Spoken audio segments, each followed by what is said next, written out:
এই শুনো না, আমার 1000 টাকা দাও না, ডাক্তারের কাছে যাব। ডাক্তারের কাছে যাবো? তোমার আবার কি হয়েছে? তুমি তো ঠিকই আছো। চোখের ডাক্তার দেখাতে যাব, ঠিক মতো দেখি না, গোলা দেখি। ও আচ্ছা, এই নাও। 500 টাকা দিলা কেন? 1000 টাকা চাইলাম না। থাক, তোমার আর ডাক্তার দেখাইতে হবে না, এখন তো চোখ ঠিক আছে। এই জানো, তোমার বন্ধু সুমন ফকির আছে না, সে নাকি মরার পরে চোখ দান করবে। সর্বনাশ, না জানি কার কপাল পুরাইলো রে। এতে সর্বনাশের কি হলো? চোখ দান করা তো এক মহান কাজ। সুমন ফকির তো গাঁজা খায়, গাঁজায় টান না দিলে ওর তো চোখই খোলে না। এই শুনো, আজকে ইলিশ পোলাও করব না কাচ্চি বিরিয়ানি করব, কোনটা খাবা বলো? গরমের ভিতর বিরিয়ানি খেয়ে সহ্য করতে পারবো না, তুমি এক কাজ করো, ইলিশ পোলাও রান্না করো। গরমের ভিতর তিতা খাওয়া ভালো, তাই করলা দিয়ে ডাল রান্না করছি। তিতা ডাইলে যদি রান্না করে থাকো তাহলে আমারে জিজ্ঞেস করতেছো কেন? মা বলছে স্বামীর কাছে শুনতে, করতে বলে নাই। ভালো আছেন ভাবি? অনেক বছর পর দেখা। আপনার একটা ছেলে ছিল না? আরে ভাই, আমার 3 ছেলে 2 মেয়ে। কিন্তু ভাই মারা গেছে 10 বছর আগে, তখন তো একটা ছেলেই ছিল, বাকিগুলো আসলো কোত্থেকে? দেখেন, আপনার ভাই মারা গেছে, আমি মারা যাই নাই। এই কি হয়েছে তোমার? কে মারছে তোমারে? পাশের বাড়ির ভাই আর ভাবি মিললে আমারে পিটাইছে। ওদের এত বড় সাহস আমার জামার গায়ে হাত দিচ্ছে? কি হয়েছিল বলো তো? হুজুর বলছে ঘুমন্ত বউরে সুম্মা দিলে নাকি সওয়াব হয়, তাই ঘুমন্ত অবস্থায় ভাবিরে সুম্মা দিছিলাম।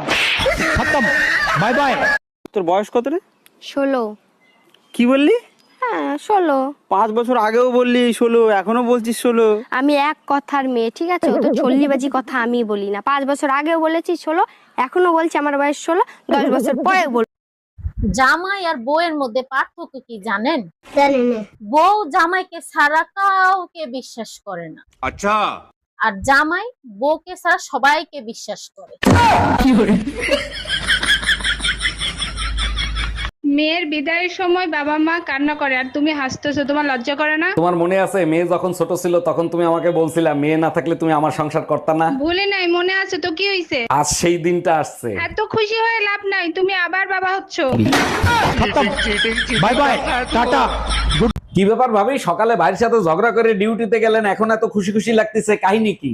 আপনার ভাই রাস্তায় বাইক চালিয়ে যাচ্ছিল, ধৈর্য 5000 টাকা জরিমানা করে ছেড়ে দিছি। এইটা ভাবি একদম ঠিক করেন নাই। পুলিশ সার্জেন্টের পাওয়ার দেখাইলেন, ভাইয়ের কাগজপাতি তো সব ঠিক আছে, তাহলে কি দিয়ে জরিমানা করলেন? জানেন না, আকাশে যত তারা পুলিশের তত ধারা, লুঙ্গি পরে বাইক চালাচ্ছিল তাই জরিমানা করছি।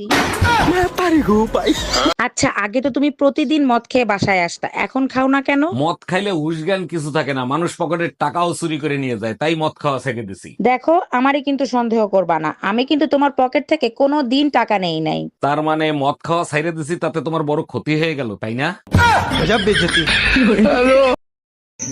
কি করছো? ওই আমার ইটা, সবসময় আমার আমার করো কেন? আমাদের বলতে পারো না নাকি? আমাদের জাঙ্গিয়া প্যান্টটা কোথায়? ছি, বাজে লোক খুঁজো। ভাবি, ভাই কোথায়? ভাইরে দেখতেছি না। আপনার ভাইকে হসপিটালে ভর্তি করছি। হসপিটালে কেন? কি হয়েছে? সকালে হাত পা ভেঙে গেছিল, কালকে রাতেও দেখলাম ক্লাবে মেয়েদের সাথে ড্যান্স করতেছে। আমিও ডান্স করতে দেখছি।